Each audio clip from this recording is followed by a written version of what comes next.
had a request for another cooking video. I'm making lasagna for my annual party, but I'm not going to go through the whole lasagna spiel. I'm mainly going to focus on the sauce because when I was in Italy, I learned somebody, one of the real ones, Italians, gave me a recipe.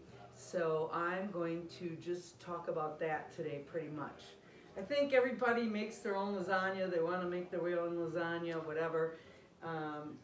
I have some, right now cooking, I put a little bit of a hot Italian sausage in mine with some ground beef mixed together, and I sprinkle that.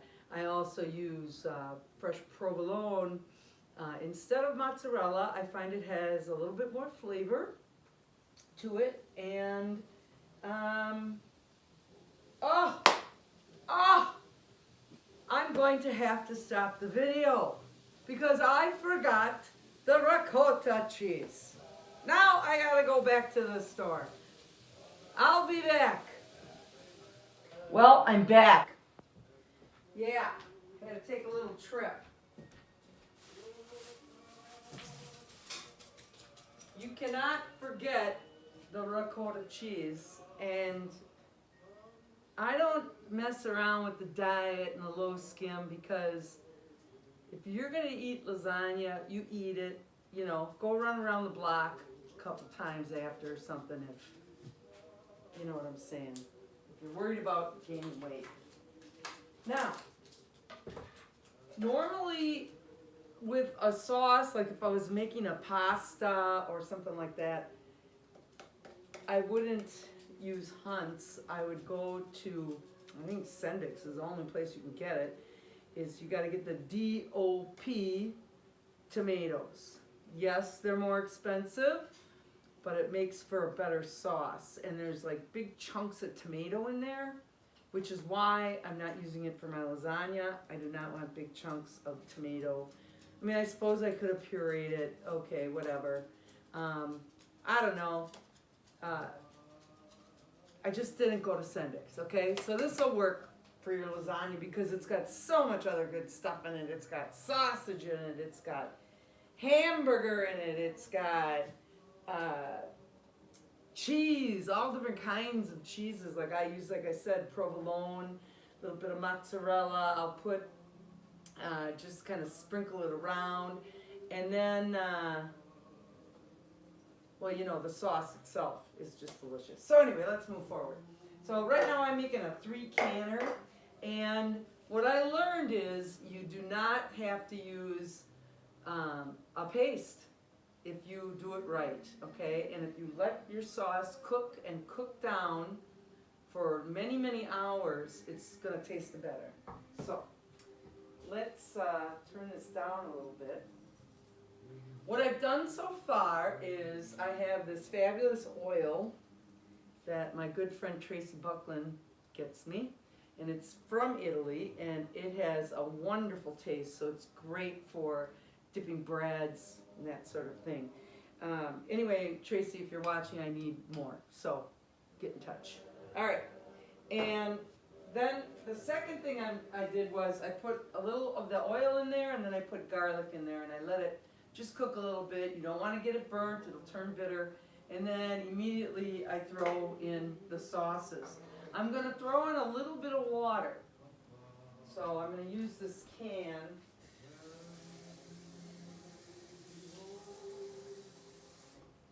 Not going to put a lot of water in, but I am going to let this, so I put about a half a can of this water in there.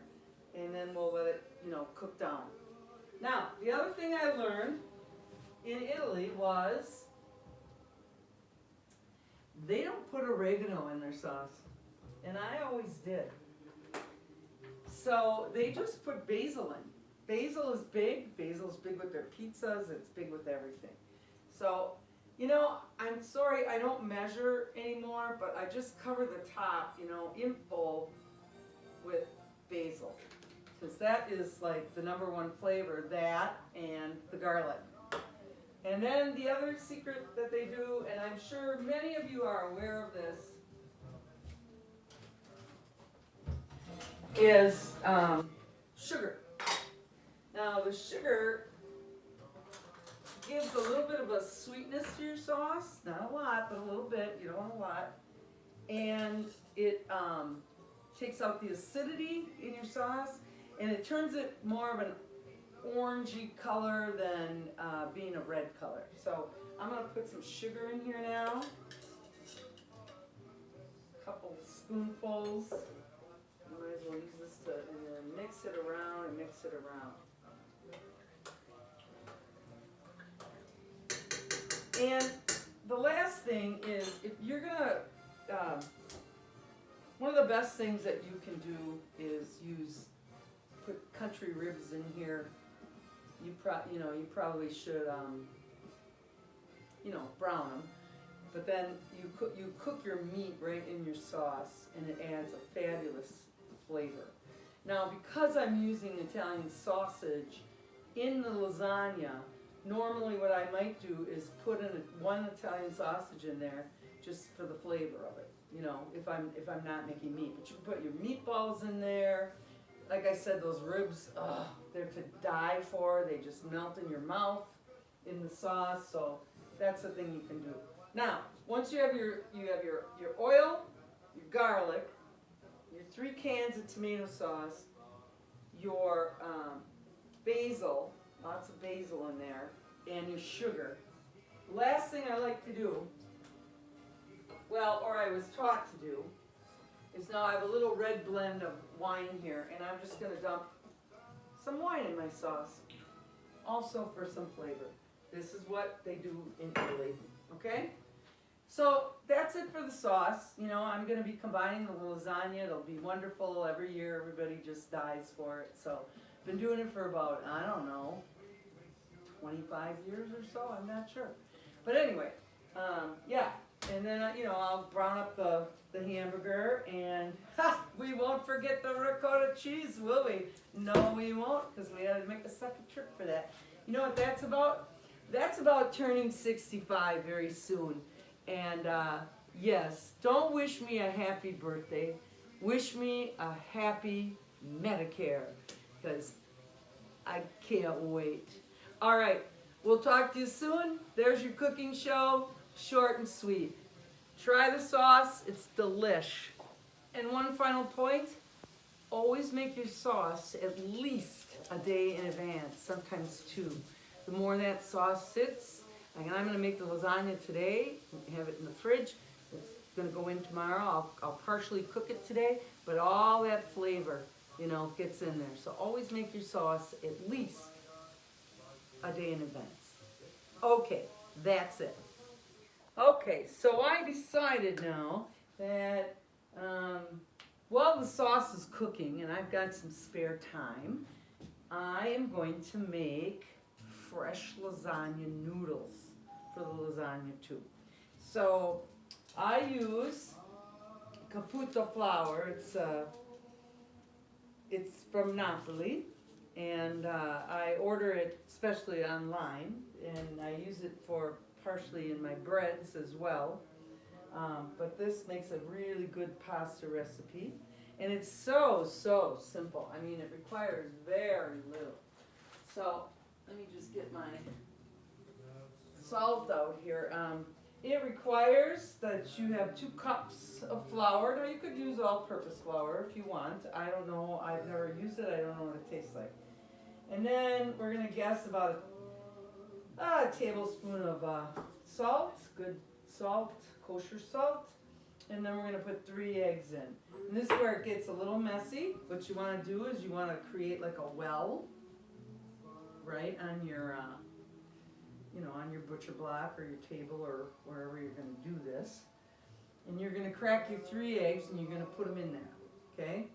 So 1, try not to get any of the shells in, because that's just not kosher, so to speak. Ooh, I didn't do a good job on this one. But, come on out. Come on. Okay, but no shells, so that's a good thing. And 1 more. This is gonna tip it. I just know it. All right, there we go. All right, and we're gonna mix this together, put that so it holds, and then I'm gonna put about a tablespoon of oil in there as well. So, you know, once you cook enough, you kind of have a good guess of what a teaspoon, what a tablespoon is. And now we try to mix all this together without making too much of a mess, but we're gonna make a mess, and that's okay. So eventually what you're gonna do is get this all mixed together, and you're going to knead it, you know, for, gosh, they make you knead it for like 10 minutes, they really do. And then you're going to refrigerate it for about a half an hour. You're gonna put it in some saran wrap. You can see it's already starting to come together. And once you get it in the saran wrap, you put it in the fridge for about a half hour. Did I say that? I don't know. Who remembers anymore? I'm telling you, I couldn't even remember the ricotta cheese. All right, so once we get this all nice together, I'm not gonna spend the time, you know, 10 minutes of kneading. How boring could that be? But then we're going to get out the pasta machine, and I will make the lasagna noodles. They'll be fresh. Okay, so this is what you get. And it's in, I got it in a plastic bag, could be saran wrap, whatever you want. But you let this sit in the refrigerator for at least a half an hour, and that gives you some time to get off your feet and maybe have a glass of wine in between while you're cooking so that you can come back and finish the rest of it out. And thank you, my friend Susan, for the wine glasses. They're coming in handy, trust me, for this party. So, all right, so once I get the machine out and start making the noodles, I'll let you know. All right, bye. Bon appetit, or grazie for the wine, I don't know.